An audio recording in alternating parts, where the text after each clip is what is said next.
So what is cupping tyres or scalloped tyres? It's a condition that crops up from time to time when you're talking to your tyre fitter about a problem that you've had. But what exactly is it? What causes it? And how do you look out for the signs of your car suffering from tyre cupping or tyre scalloping?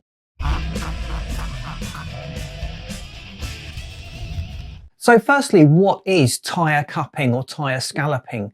Well, around the edges of the tyre, if you look very closely, you'll notice that there's little cups or indentations in the actual tread pattern. So it looks like someone's got a large melon baller and scraped away some of the tread. And that can lead to a lot of vibration, a lot of problems and a lot of issues with grip. But that is not the cause of the problem. The cause is actually usually down to the alignment of the wheels, and it's particularly the rear wheels. So if they're not completely true and in line with the front wheels when you're traveling along, and they're effectively at an angle, or one of them's at an angle, what it's going to do is skip on the road surface, and that skipping and bouncing effect will create this abnormal wear pattern on the tyre where it looks like you've got scalloped ridges, and it just gets worse and worse and worse as the tyre vibrates and those wear marks or wear indentations get worse and worse. The problem just exacerbates and runs away with itself, and before you know it, you've got a tyre that is extremely dangerous. So just spotting you've got the issue on your tyre and replacing the tyre is not usually enough to fix the problem.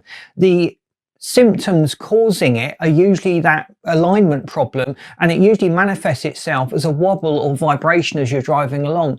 Now, a lot of drivers would just put this down to poor balance and maybe just take the rims back in to get them rebalanced, where they put little weights around the inside to make sure they're running okay. But that is not the cause of the problem. If the alignment is out, no matter how well balanced those wheels are, you are still going to experience that skipping effect. You're going to still have that problem of cupping or scalloping on the edges of the tyre. So if you notice that telltale vibration, particularly from the back of the car, get it investigated, get the wheel alignment checked properly, and make sure it's not going to run away and create a big problem for you in the future. So thanks for watching. If you could boot that like button, we'd be really grateful, because that really helps us to get out there. Let us know in the comments your experiences with abnormal tyre wear, cupping, scalloping and other associated issues. Maybe I've missed off some points from this very short video, so if I have, let me know.